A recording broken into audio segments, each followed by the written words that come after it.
Hello, everyone, and welcome into crushthestreet.com. I got a returning guest on the line with me today, Gregor Gregersen of silverbullion.com.sg. And, he's someone who is the founder of this company. So he's an entrepreneur. He's someone who's on the pulse of what's going on and certainly on the pulse of what's going on as it pertains to precious metals, but also clean energy metals. All that's going into the electric vehicle trend here, which is absolutely huge. And we're going to discuss that here at Crush the Street as well. But he's an authority in the space, and I always appreciate his insight on the sector. So, Gregor, thanks for coming on Crush the Street with me again. Well, thank you for having me. Well, so let's start off here. We've seen gold go below $1,200. We actually had an interview that we were supposed to do last week, and we hadn't seen this yet. And I was going to ask you, man, we've seen it go below $1,300, but here we are with gold hitting and bumping its head now on $1,200. Once again, we saw it go below that, and silver now has gone below $15 an ounce, and it's right around 15 at the moment. So, man, the sentiment in the space is at absolute lows. We've seen the dollar get stronger here. What are your current thoughts on what we're seeing at the moment? Well, it seems like a lot of people just have sort of given up on gold. They've just been waiting and waiting, and they're waiting for the big prices to come when gold is going to shine and go up. And instead, it's the stock market which keeps on going up. And, we're all sort of wondering about that as well. But I was on CNBC yesterday, and they kind of asked me a similar question. And I was saying, well, if people are selling gold, it means prices go lower. It seems to be a really good time to go in. But longer term, gold typically goes up when uncertainty hits. And we are definitely going to have more uncertainty in the future. And the stock market has been going up so much regardless of what's happening in the world. So we're having trade wars happening, and yet stock markets goes up. It just doesn't make sense. Whoever I talk with, they pretty much shares that feeling. And yet gold goes down and stock market goes up. So for me, it just seems sort of an anomaly, and it's something that's going to correct itself. In the meantime, I think gold at $1,200 and silver at $15. There's not much you can go wrong buying at these levels. I mean, who knows? Maybe it'll go down a little bit more. Maybe it's going to go to 1,100, but it's not going to go. It's not going to go much lower than that, I think. And at some point, something is going to happen in the market, and people are going to go and seek refuge back in the world. Yeah. And it's one of those things, right? When people were watching Bitcoin go from $300 back to $200, it seemed like such a dramatic move. But then when it went to $20,000, people were happy that they got in at 300, let's say. That's just theoretical, but it's one of those things. I think the upside for precious metals here is big, and we're just dealing with that bottoming out, that just kind of the current environment. But when we start to have those bigger moves to the upside, these are going to seem small and insignificant down the road. Now, entities and jurisdictions that are obviously optimistic about precious metals, we have the demand coming out of Asia. India and China, consumes half the world's demand. And it's interesting because you're located in Singapore. Maybe explain the dynamic of what's going on there. And, is this kind of why you decided to establish yourself in this region? Was there some sort of jurisdictional angle you were trying to take because of the shift and the trend that you see happening? Oh, most definitely. But I moved to Singapore in the first place because it is an extremely well-run country. And it is a very safe country. It's the Switzerland of Asia, so to speak. And the reason I went into precious metals in the first place was because of the crisis in 2008. I was a data administrator for Commerzbank. I was in the trading room shortly after Lehman Brothers went bankrupt.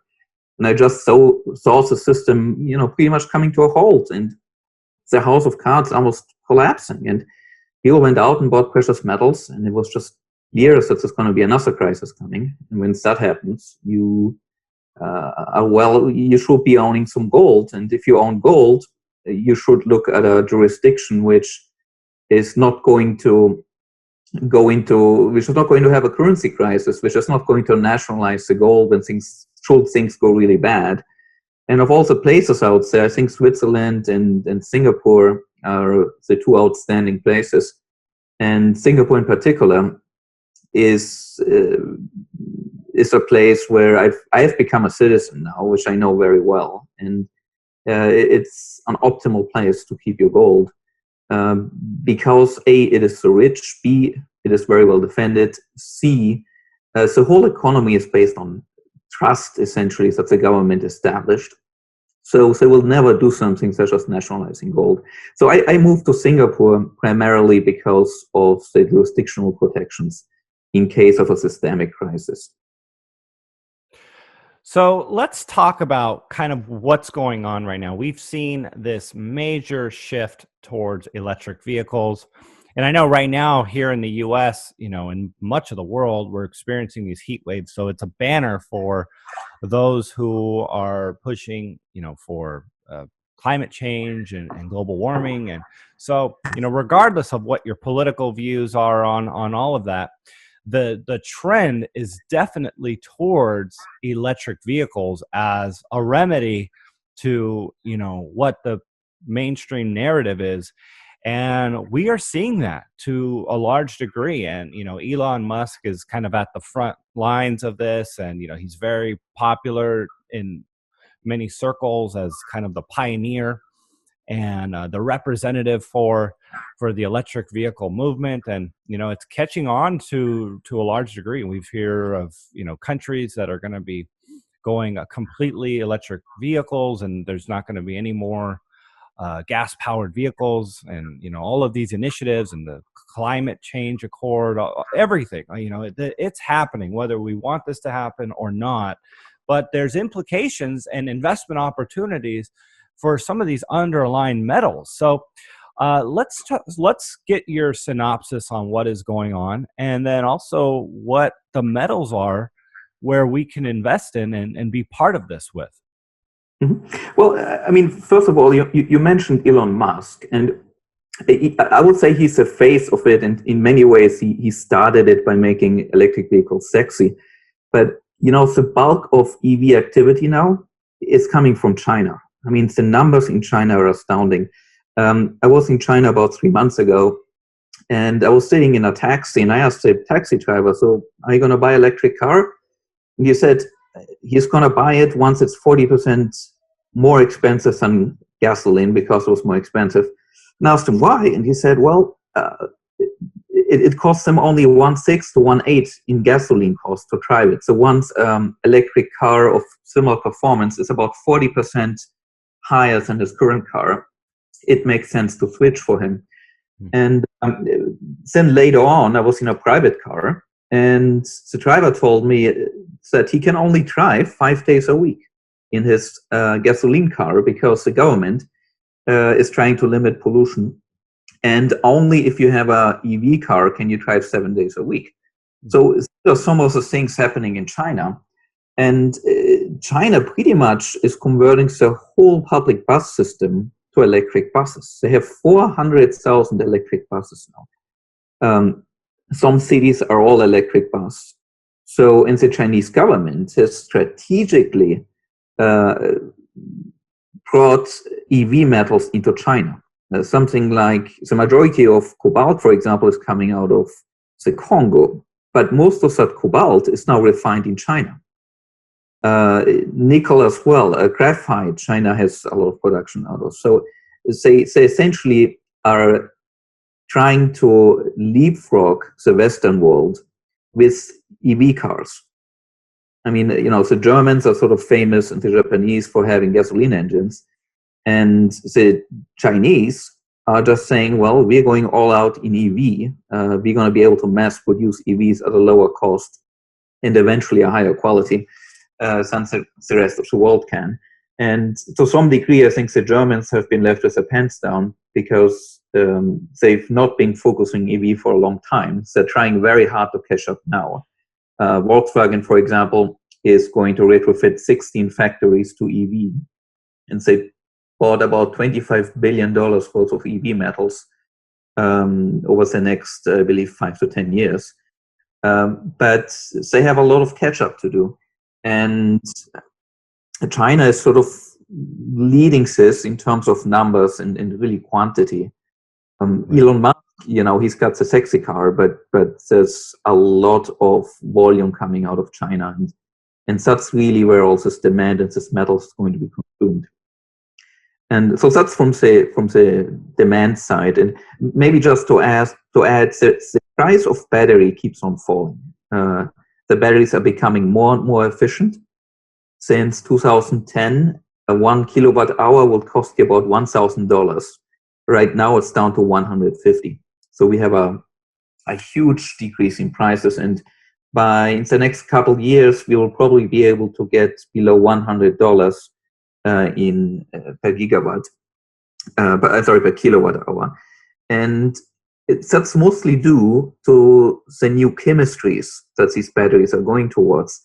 And the industry is pretty much all converging on nickel, manganese, cobalt chemistries for the cathode of the battery.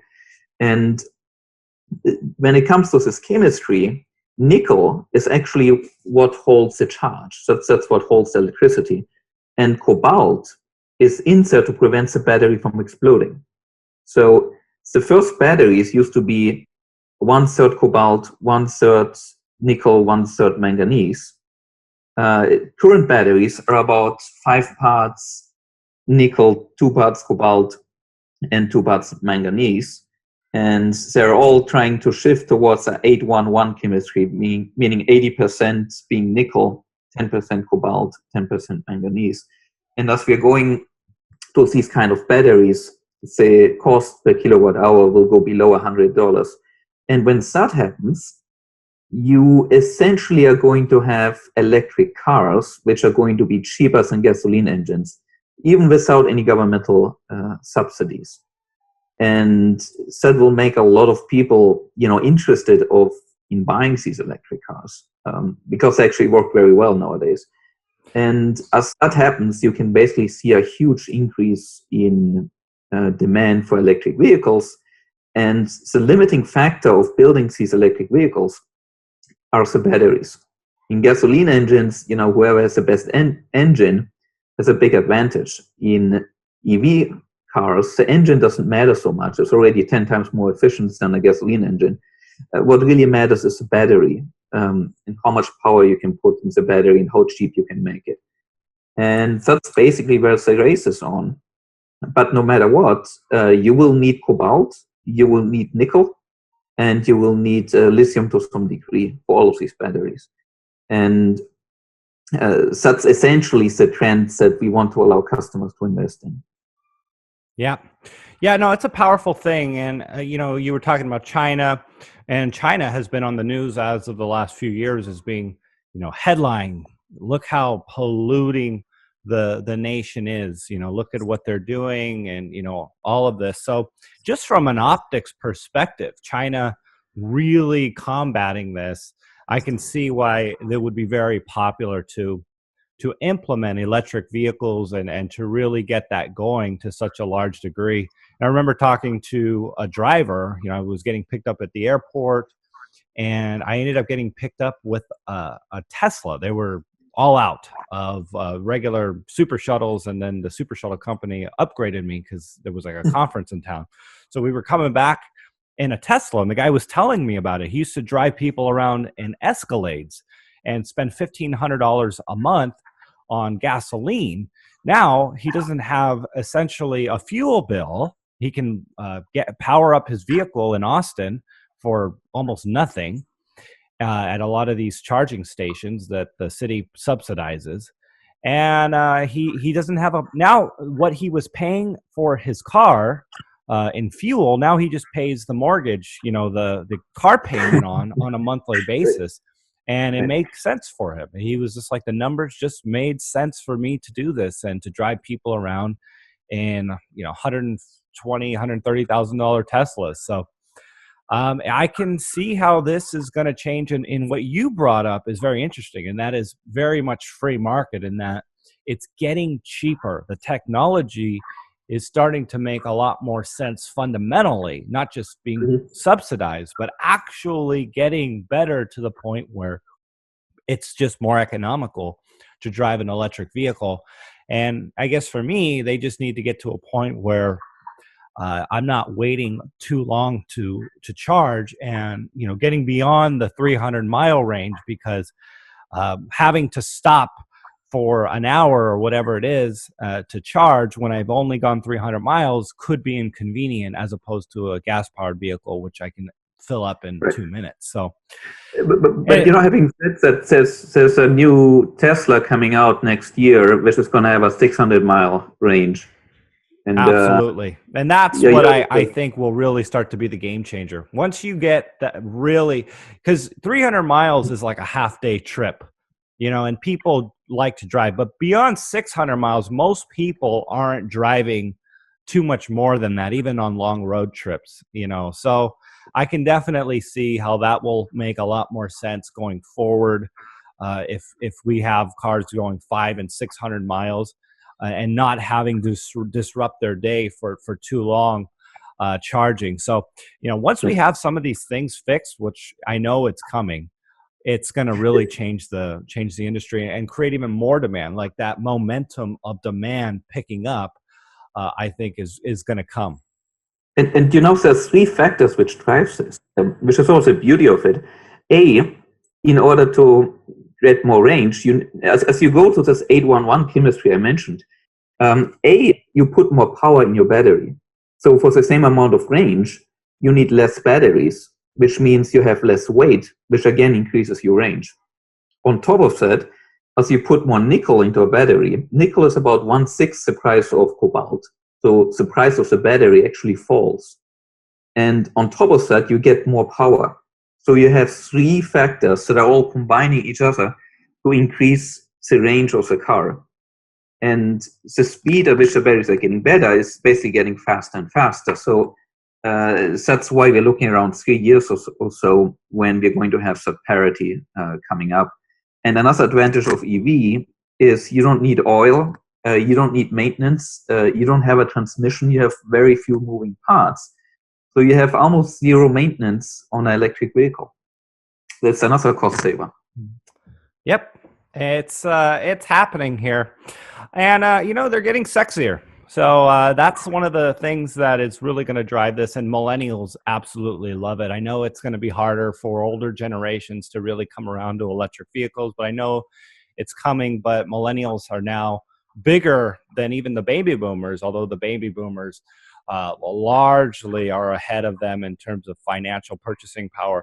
But you know, this is coming. This is where the trend is going, whether you like it or not. It's where technology is signaling, and you know, the overwhelming trend is to go this direction. So you know, Gregor, I'd like to give you an opportunity here to just share some closing thoughts, you know, your thoughts on precious metals, thoughts on you know, the electric vehicle, and you know, actually talk on the electric vehicle trend, and you know, ways in which you are offering people to be able to be a part of that, because we didn't really touch on that much.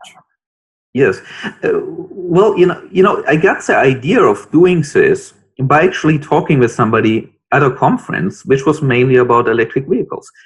And this was a trader, and he was telling me that he doesn't have a good way of investing in cobalt or nickel. And the reason is, if you buy a future contract in nickel, for example, you have what's called contango, meaning that the future price, expected future price, is higher than the current price. And so with a future contract, you have to switch from one contract to the next. But as you say, switch out of the April contract and you go into the next contract. That contract is actually priced 2% higher, which means if you have a long-term position in nickel, that might actually cost you 7-8% per year. And so he said, I don't see a point having 7-8% to hold a nickel position. And there aren't really any ETFs out there which allow you to buy nickel or cobalt for that matter.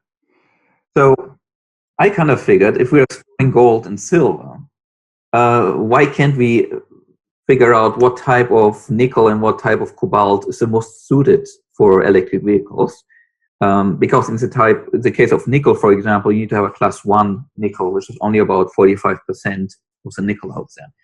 And then why don't we figure out a way of getting delivery, which we did through the London Mercantile Exchange, put it in the warehouse and basically let people buy nickel drums or nickel 2-ton bulk bags directly. And so you're buying a specific, say, 2-ton nickel bag with a specific number, just like you do with gold. And you can sell at any point in time. You're looking at a spread of maybe 3% or so, 3.5%, something like that. And you can collateralize it as well. You can take a 50% loan against it at around 2.5%, 3% rates or so. So it's sort of a unique product, and you can do the same thing with cobalt. But whereas cobalt has already gone up quite a bit, nickel is still at 25% of its 2007 high. It's around $13,000 per ton. In 2007, went up to $54,000. So it's a very cheap metal, and most people haven't caught on yet. So nickel really is probably the most important metal in these batteries.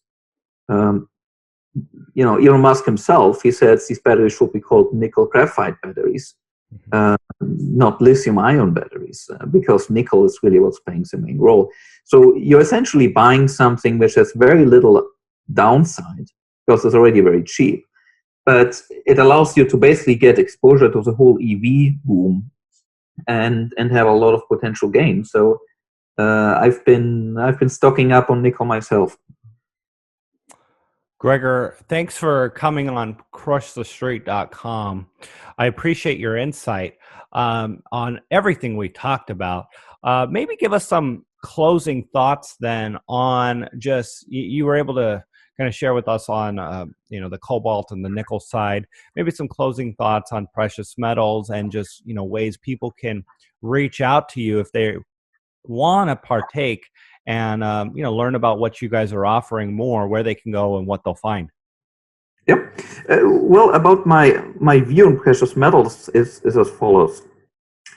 Right now the financial system and so on, it seems stable. But overall, it's not a stable system. It's an unstable system.